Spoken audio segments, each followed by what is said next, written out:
Hi, gang. Bob Boving here to bring you The Mystery Project and another new episode of Clean Sweep. Bonnie Marsden has a new client. His name is Winston Churchill Sparks. He's a widower with a big house and recently a nasty problem, one that almost kills him. And cleaning up problems is the way Bonnie sees her job.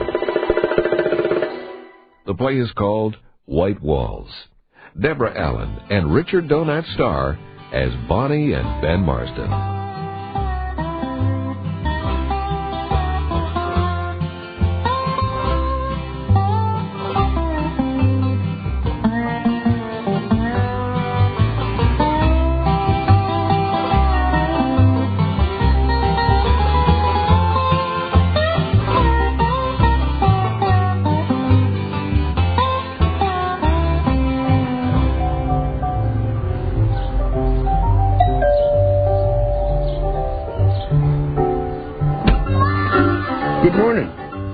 Hope you didn't have to ring the bell too long.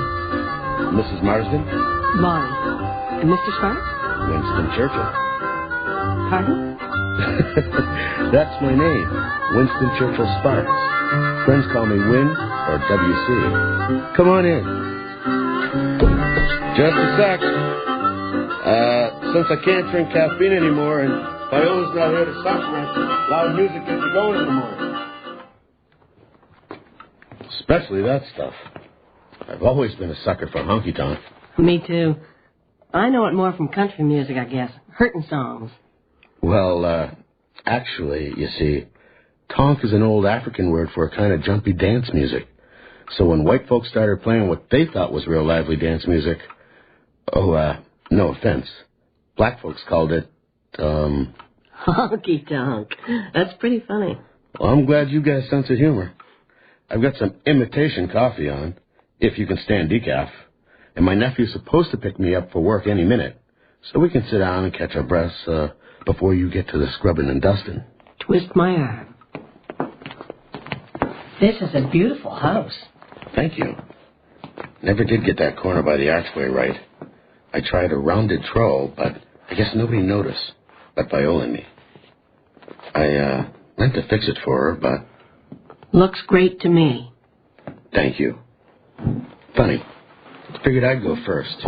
Even though she was 15 years older than me, I got a rheumatic heart. Romantic heart, she used to say, ever since I was a kid out playing alone on the ice. Ice? Thin ice. And it was some cold. Spent a long time in that water, till somebody pulled me out. What a sin. Well, I did get pulled out. But this last while, I can't get up on stilts to do ceilings anymore. I just tell the young guys how to do it. Anyways, I figured I'd be going long before Viola, no matter how good she took care of me. Funny, she's the main reason we built this house here, in Statesville. Oh? Well, I guess you know as well as me, Statesville's a welfare town. Not because it's mostly black people. There's plenty of white welfare towns. Yeah. But when we finally got enough money saved up for our own house, we could have built anywhere. Bought an acreage or relocated to the city like the kids eventually did. But Viola figured we should stay here. She was a school teacher, see? I know. So she was into good examples. So kids growing up around here can see you can live here and have some pride. I mean pride in something other than how clever you can work the system. Right? I can see your point, Win. And Viola's. But it's a pretty big house. For the neighborhood, you mean? Oh, no, I meant just for you living here by yourself. Oh, sorry. Yeah, cuts both ways. Anyway, people see what they want to see, I guess, and draw their own conclusions. But you know about that, right? How do you mean? You used to work a good job at the credit union, didn't you? Until a couple of years ago, yeah. And now you're cleaning houses for a living. Sort of a living. Well, that's instead of finding some government program to get on, right? You can look the Prime Minister square in the eye because the hands you cut your bread with are the same hands that earned that bread. I'd have to wash them in between. Tell me about it. Uncle Win. We're in the kitchen. Running a little late this morning, aren't you? You know, it's Friday and Thursday night's the night off for a certain waitress at Kilmerton. Kilmerton? That's almost a Yarmouth. Oh, she's worth the drive. Mrs. Marsden, my nephew, Geordie. Jordan. Pleased to meet you, Mrs. Marsden. I brought you in your mail. Thanks. Anything you want me to carry out to the truck? There's a box of sheetrock 90 down by my workbench. Coming right up. Seems like I just write the checks when the next bills come due. Ain't it the truth? Ignorant bastards. Not again. My family's been in this country for 7 generations. Jordan! Jordan! Call 911!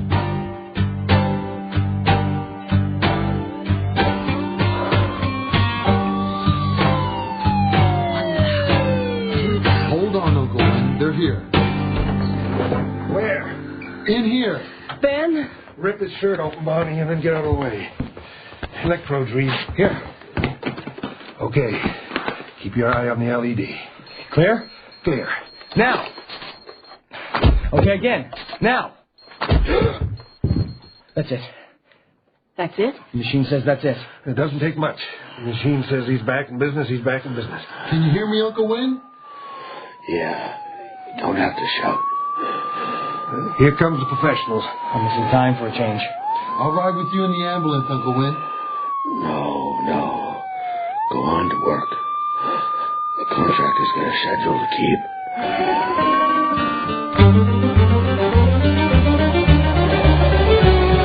You two just saved a man's life. No, the machine did. Any idiot that can read a digital clock will do the same. Look, I'll get packed up, okay? Oh, good. See you in a bit. And shout if you need any help. I will. Take your time. Thanks. When it comes right down to it, who saved this guy's life with the ladies doing the bake sales to raise money for the machine? Well, beer'd go down good, but it's a little early in the day. So a fire hall coffee we'll have to do before we get back to work. There's half a carafe of coffee right here. Sure Mr. Sparks wouldn't mind, but it's decaf. I think we could do without caffeine. Well, what set him off, anyway? Had he just run up the stairs or something? No, he was just sitting here looking through his mail. Look, he started tearing up this pamphlet and shouting. Let's see. The Only Logical Conclusion by Dr. A.J. Cushman, Ph.D. In the light of Nobel laureate Professor Shockley's research, proving that the Negro race scores lower on IQ tests than whites or Orientals. Hate mail. And that's not all. Here's the note that came with it. Typed up, eh? We know who you are and where. Same goes for the rest of your family, and we know you can't always be there to protect them. No signature. No. Well, I've backed up the truck. Better head off to work. I can come back and pay you what you're owed for the house cleaning once you know your hours. But I won't get it done till 5 o'clock. Oh, that's all right. Your Uncle Win can settle up once he's out of the hospital. I'll tell him then. What's that? Jordan, this is the pamphlet your uncle was looking at when the heart attack hit. Well, there's junk mail and there's trash mail. No kidding. Jordan, your uncle said something I didn't understand. What do you think he meant by not again? Oh, well, the last few weeks or so he's got things like that a couple of times. Sometimes slick pamphlets, mailed with no return address. Sometimes a lot uglier things, just Xeroxed and stuffed in his mailbox. He showed you them? Yeah, Aryan nations, that kind of thing. Maybe it was more than a couple times. He doesn't talk much about ugly stuff. And you didn't ask him? Doesn't do much good, does it? White people are going to call you bad names. That's just the way it is. Some white people. Is it just him, or has everybody around here been getting this stuff? I don't know everybody's business. Well, have you been getting them? Nope. I got to get to work. Me too. See you back home at the end of the day, Bonnie.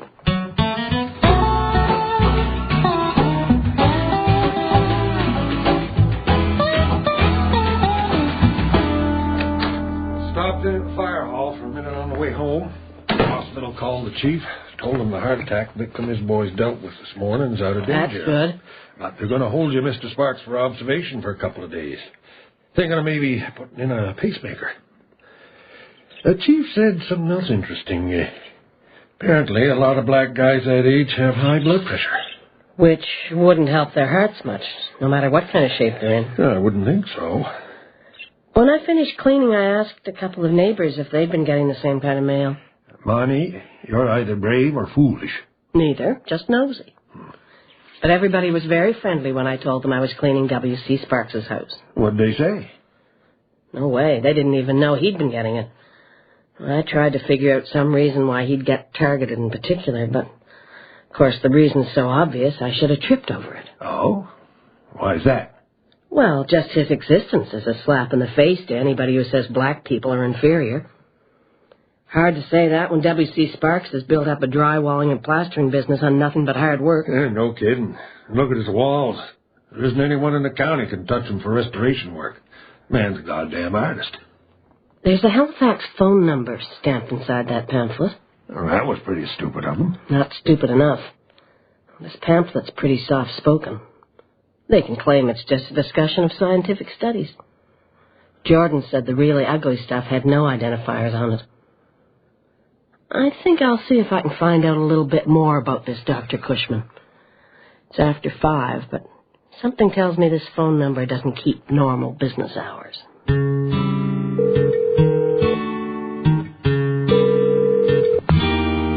How did you get this number? It was on a pamphlet I found. A pamphlet written by a Dr. Cushman. I see. And where did you find the pamphlet, Mrs. Marsden? How did you... Caller ID tells me B. Marsden at a rural exchange, and you sound like a Mrs. to me. Am I correct? Yes? Good. So, where did you find the pamphlet, Mrs. Marsden? In the mall. I was walking along, and there it was on the floor in front of me. I picked it up to put it in the next wastepaper basket and glanced at it and then stopped and read it. It said some things that I'd been thinking myself, only said it better. What kind of things? Well, it was us that built this country, wasn't it? And now we're getting squeezed out.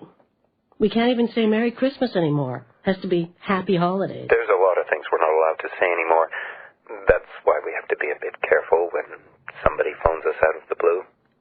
I don't get into the city very often, but I would like to talk to somebody who could, help me understand what I'm trying to say better. My husband, you see, doesn't see things the same way I do, so that's one of the reasons I wanted to talk to somebody who can explain things better than I can, so maybe I can explain it to my husband. Is there somebody on your mailing list who's somewhere near where I live? Maybe they could talk to me. Let me see. Yes, there is one person with the same telephone exchange as yours, Mr. Edward Lunn, Rural Route 3, Pisiquid Village. Thank you. Thanks very much. Be careful, Mrs. Marsden. This isn't a free country anymore. Ben? Huh? Do you know anything about somebody named Edward Lunn? Ted Lunn? I don't know him. Know him to see him. Kind of a cantankerous old coot. Lives all alone out at the end of Cornwall Road. Why?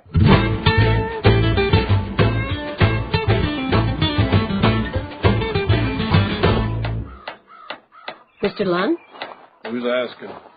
I'm Bonnie Marsden. I live on the south side of Pisiquid Village. So? I found a pamphlet yesterday. It was all about the colored races being inferior to the white race. There was a Halifax phone number stamped on the back. When I called, they said you were the only one from around here on their mailing list. Hand me that screwdriver there. Sure. Which one? That big square head.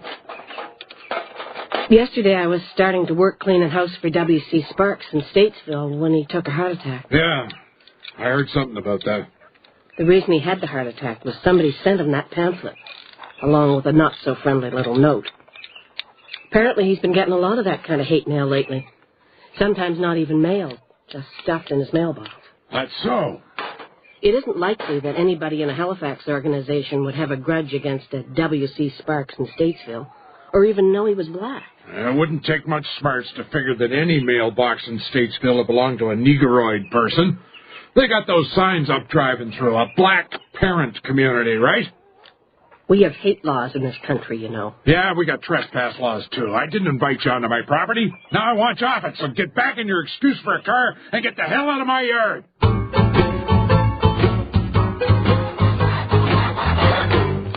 So, you figure this Ted Lund's the one been sending poison to W.C. Sparks. Seems likely. He sure talked like somebody who would. And he's the only name around here on that organization's mailing list. Oh, that don't exactly prove it. I didn't say I was sure, just it seems likely. But I agree it's going to be hard to prove. One thing Ted Lund was right about. Anyone could guess that any mailbox in Statesville probably belongs to somebody who's black.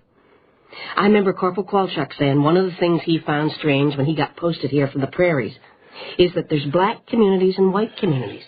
Almost like apartheid. Oh, it's not that bad. The racism? No, it isn't. It's more subtle here. More genteel. No violence. No. Instead of kicking everybody in the head, it just hangs around like an ingrown toenail, feeding on itself. But this time it's gone one step too far. Geez, look at the time. I gotta get to the hospital for visiting hours. Good afternoon, Mr. Sparks. I brought you some magazines. Well, Mrs. Marsden, that's very kind of you. I owe you a day's wages. Oh, we can settle up when you get out. Some day for you yesterday. Show up just to sweep up and find yourself in the middle of an ambulance emergency. I'm just glad you're all right. What are the doctors saying? Another few days to decide about a pacemaker, but basically my ticker's still ticking. They tell me I've got to retire. If this starts to get you angry again, just say so, okay? And I'll talk to you about it another time. If what does? I read that pamphlet that set you off yesterday. It was a note that came with it set me off. Because it was almost personal. Because it threatened your family? Yeah. If I did something to become some sort of target, I'll handle it. But family is family. That pamphlet, and maybe the rest of the stuff you've been getting, was put out by an organization in Halifax. But that doesn't explain how it got in your mailbox. There's a number of people around Halifax who know where I live. But I don't think the mail came from anyone at the North Preston Baptist Church. Bless my soul. Looks like Sambo done fall out of the tree. Damn. They're letting inbred fish-belly white hillbillies in here now. You two know each other? Since we were kids. I was going down for the last time in freezing water when this here cracker crawled across the ice and pulled me out. That was you? Yeah. If I'd known his natural color wasn't blue, I'd have probably left him there. Ted, you remember we agreed a long time ago we wouldn't talk like that when we're not alone? Yeah. But it's a damn shame when a man's got to watch his mouth every time he steps off his property. How often you ever step off your property? You always lived your own life, Ted, and don't give a damn what people think of you. In fact, I think you get a kick out of people thinking the worst of you as possible. So? Things ain't the same as back when everybody knew everybody else and knew what they stood for no matter what kind of jive they tossed around. Yeah, okay. We'll save it for special occasions, right? I'm not sure I know what you do stand for, Mr. Lund. Why are you on that mailing list? Oh, I like to keep an eye on them son of bitches, see what they're up to. You know that phone number you found? Well, another month or so, and it'll be a different number. That's why every now and then they ship out something that's borderline legitimate so they can stamp their new number on it. Who are they? Hell if I know. Just a dozen or so big-mouthed piss ants with a Xerox machine. Can I say piss ants? I don't think that'll give anybody the wrong idea. Well, likely that's all there ever will be around here. But it's good to keep an eye on them. Bonnie's been trying to figure out how that stuff got into my mailbox. Yeah, I wondered what she was up to. She thought it was me. You? Well, See what I mean, Ted, about giving people the wrong idea? Why didn't you just tell me you were a friend of Wynn's? Well, why should I? Maybe the world ain't what it was, but if you're going to trespass, you're not going to get decent answers to your questions. So, anyway, how's the hunt going? Straight back to the drawing board.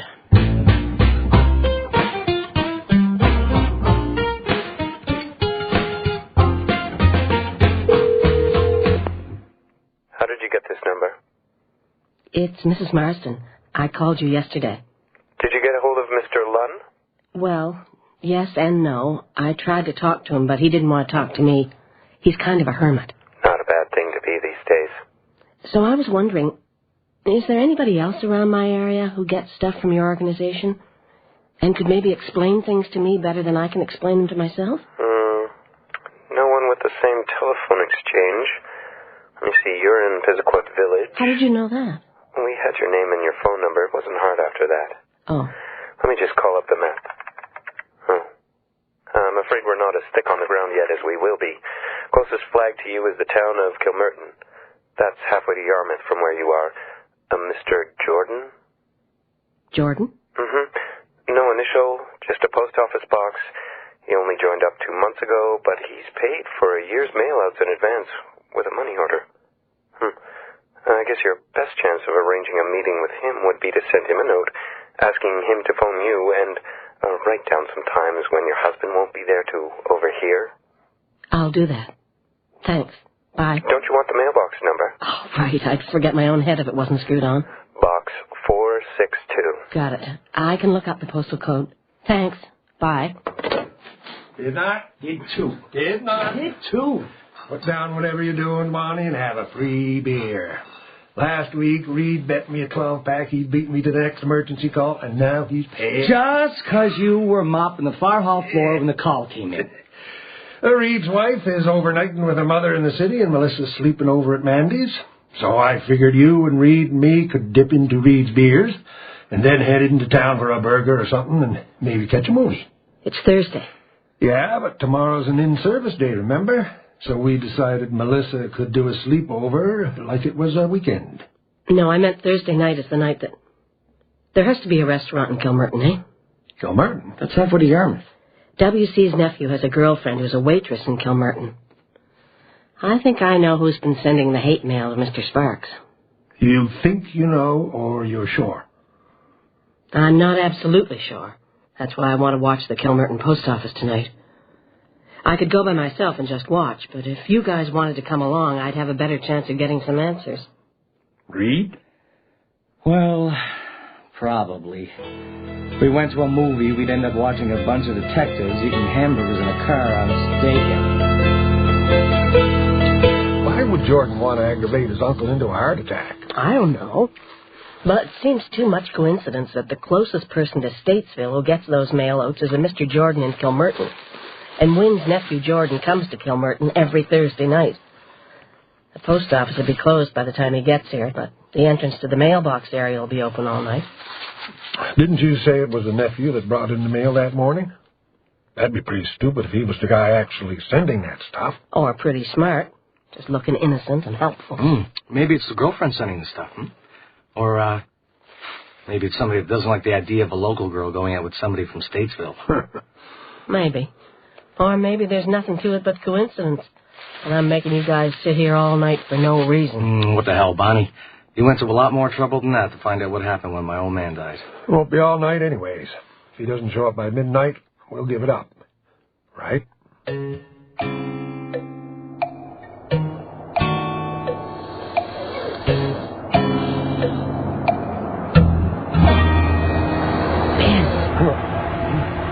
There's a car pulling up to the post office.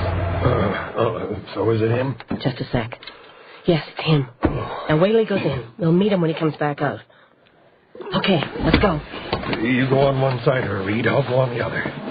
She takes the face off.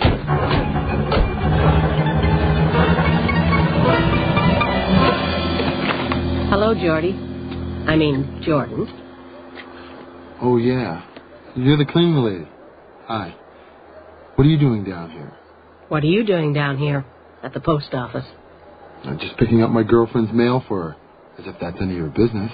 You always get her mail with gloves on? I'd like to take a look at what gets sent to her in plain brown envelopes. What? What kind of crap is this? I got places to go. Wait, Jordan. If you want, I could take hold of one of your arms and my partner the other, and we could squeeze till you let go of that envelope. That'd be assault. That'd be nothing if you keep cursing out my wife for just politely asking you a question. Which arm do you want, Reed? Right arm's closest. Here. Funny your girlfriend's name should be Mr. Jordan. That's a federal crime, opening other people's mail. African-Canadian. A contradiction in terms. Martin Luther King's mulatto children. I can't even say that. Were you planning to take these into your uncle for hospital reading? What do you know about him? You don't know a damn thing. He's well and fine, just a little stroke. Maybe it'll finally get him to retire. He can damn well afford it. He's your uncle, Jordan. When you came back from away, he hired you. Yeah, but he didn't bring his own kids into the business, did he? Dirty drywalling's not good enough for them. And me and my brothers ain't good enough for him. Every damn day he's saying, no, that ain't smooth enough. Gotta do it again, boys. Boys. Him and all his white walls. What do you mean by that? Oh, he just loves to rub our black faces in all that white plaster. We could be doing twice as many jobs in half the time, but no, he's got to be picking at everything we do. Nobody sees he's not perfect but him. Is that why you did it, Jordan? To get rid of him and take over his business? I did him a favor. About time he just sat back in his rocking chair and took the 10% for us using his name. What you going to do about it anyway? Call the police to come and arrest me for renting out a mailbox? No, I'm not going to call the police on you. I'm going to take this envelope and what's in it to your uncle's neighbors. And they'll likely show it to their neighbors. You can't do that. That's private property. Really? Just watch me.